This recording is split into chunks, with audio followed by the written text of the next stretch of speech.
Reels वाली बहू। प्रज्ञा को रील्स बनाने का बड़ा ही क्रेज है और वो दिन भर रील्स बनाती रहती है। खाते पीते घूमते फिरते घर में कॉलेज में रील्स बनाने के कारण प्रज्ञा पूरे कॉलेज में हाईलाइटेड है। जहां उसकी रील्स सभी को पसंद आते हैं, वहीं मनीषा चिंता में डूबी रहती है। एक रोज जब खाते हुए प्रज्ञा रील्स बना रही होती है, तब मनीषा कहती है, 1 मिनट भी चैन नहीं है इस लड़की को। ये नहीं कि खाना तो आराम से खा ले, लेकिन नहीं, अरे थोड़ी देर रील्स नहीं बनाओगी तो आसमान नहीं टूट पड़ेगा। अरे मम्मी, इसी को तो कहते हैं डिटर्मिनेशन। तुम नहीं समझोगी ये सब। हे भगवान, इस लड़की को सद्बुद्धि दे। जब देखो तब टेढ़ा बाका मुंह बनाती रहती है। मनीषा की बात का प्रज्ञा पर जरा भी असर नहीं होता और वो खाते खाते रील्स बनाती रहती है। दिन बीतने लगते हैं और देखते देखते प्रज्ञा का कॉलेज भी खत्म हो जाता है। आए दिन कोई ना कोई मनीषा को प्रज्ञा की शादी करवाने का सुझाव दे जाता है।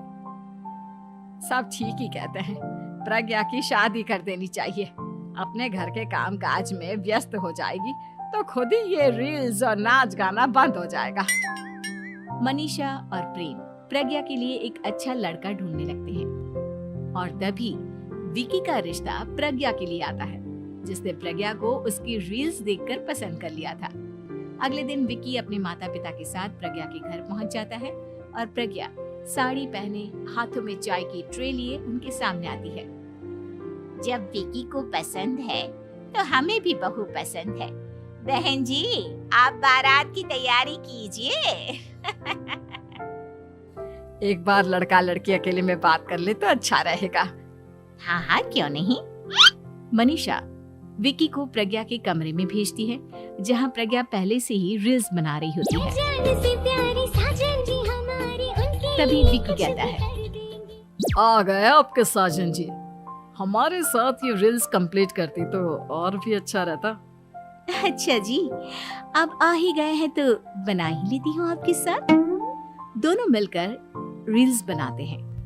जब वी मीट और तुरंत पोस्ट भी कर देते हैं। फिर विकी कहता है, जब आप साड़ी में चाय लेकर आए तब मुझे लगा कि कहीं मैं गलत घर में तो नहीं आ गया। अब सही है।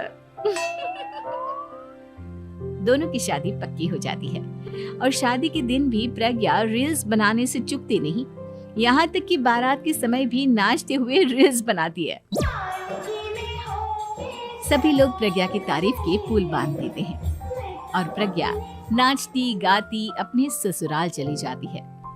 सब कुछ अच्छा चल रहा होता है। प्रज्ञा यहाँ भी दिन भर हर चीज की रील्स बनाती रहती है।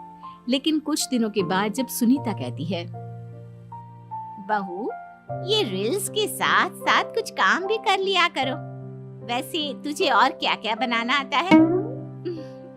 मम्मी जी, वैसे तो सब कहते हैं कि मैं सब कुछ अच्छा बनाती हूँ, लेकिन मुझे लगता है कि मैं मैगी अच्छा बना लेती हूँ। हाँ, कॉफी भी अच्छा बना लेती हूँ और मुंह तो सबसे अच्छा बना लेती हूँ। हैं? अच्छा अच्छा। सुनीता अपना माथा पकड़ लेती है और कहती है, बहू, कुछ खाना बनाना भी सीख लेती। मम्मी जी, मैं लंबी प्लानिंग कर रही हूँ। जल्दी ही मैं इतनी फेमस हो जाऊंगी कि मुझे पैसे मिलने लगेंगे। हम दोनों सास बहू राज करेंगे, राज नौकर काम करेंगे और लोगों की तो लाइन लगेगी हमसे मिलने के लिए। तेरा दिमाग खराब हो गया है क्या बहू? हंसी मजाक तक ठीक है, लेकिन इस तरह घर नहीं चलते। जितना जल्दी हो इस घर के तौर तरीकों को सीख लो।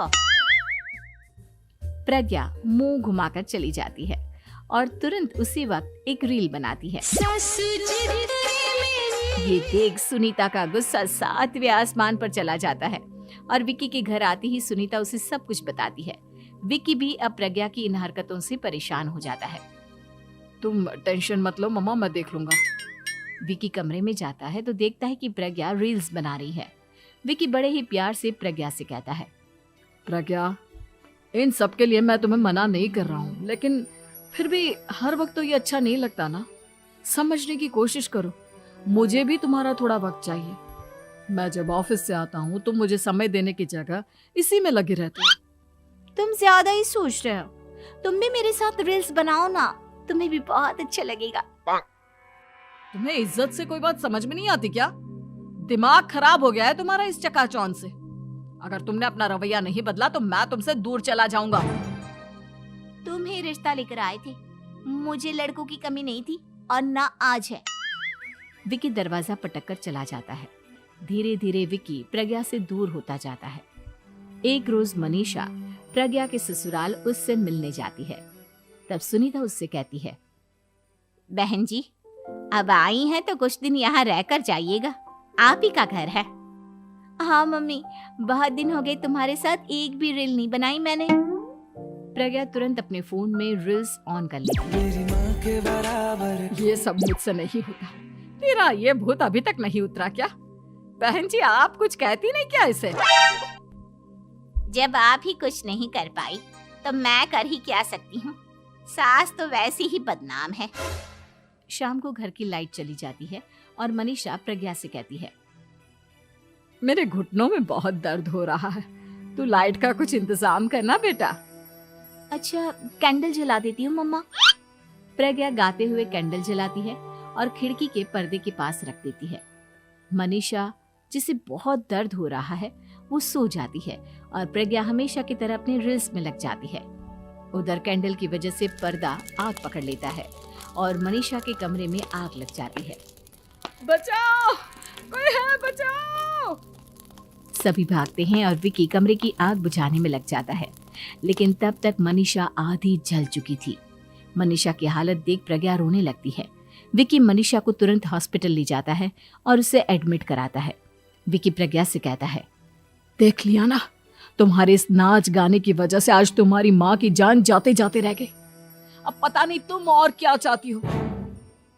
उधर डॉक्टर कह देती है और पूरी तरह से अपने घर में लग जाती है।